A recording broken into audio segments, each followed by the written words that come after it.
A message from Brenda Hoffman. Dear ones, as of this week, you entered the new epoch you have heralded within yourself for centuries. You and the Earth successfully transitioned from the age of Capricorn to the age of Aquarius. Granted, this transition has not been as delightful as you once imagined. Nor did it happen as rapidly as you would have liked. But it is here. Everything is in place for this new world. You have contemplated and dreamed of this age for much of your current and your previous lives. 4. Each age is created by those who volunteer to do so eons before that age is initiated. Your world will not necessarily change overnight.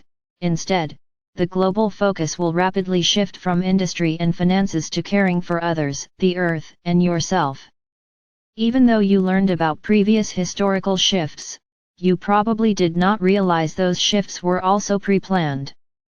Transitions, like the current one, are not created by one being or in one part of the world but are a global response at a similar time. So it is now. Media currently paints a picture of anger and rage because those deeply entrenched in the age of Capricorn need to maintain those attributes despite indications that such is no longer appropriate.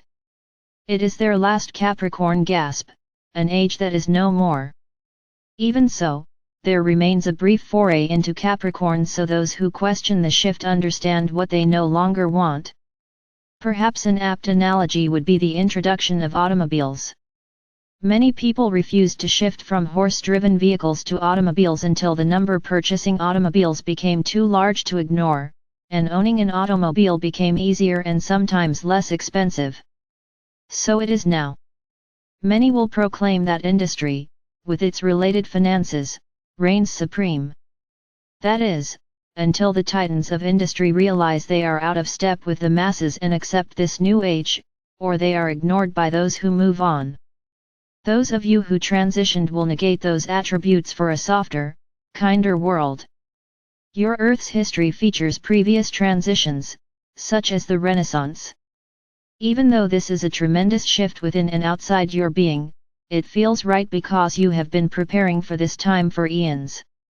This age of Aquarius has been percolating within your being for decades. Baby boomers, some of the greatest generation, and others before that dipped their toes into the age of Aquarius only to realize it was premature, that not enough beings wished to leave the industrial or financial world quite yet. So those beings who tried to introduce the age of Aquarius prematurely immersed themselves in the opposite of who they were, always looking for the rainbow that previous generations told them was their ultimate goal. A goal that never felt complete even if they achieved it. They were to initiate the age of Aquarius when the time was correct. That time is now. More and more are becoming upset with the global imbalance. An Earth that has become top-heavy with rewards for a few, leaving the remainder with hopes and dreams that never seem to become their reality. As of this week, that top-heavy imbalance will begin to shift slowly, at first, until it is so dramatic no one can deny the reality of this new age. Those who have transitioned will feel like they are in a new world. And those who have not, or will not, will feel increasingly uncomfortable. This is the global transition you have dreamed of for eons. Allow yourself to celebrate the rightness of who you are with no more hiding of the true you or a need to prove you are right to others. You are who you have always been but have been afraid to display because it was out of step with Earth's reality until now. Be yourself, the world needs you. The games, the shoulds, and the have-tos no longer apply or even contribute to society. You are you in all your sparkling glory. So be it.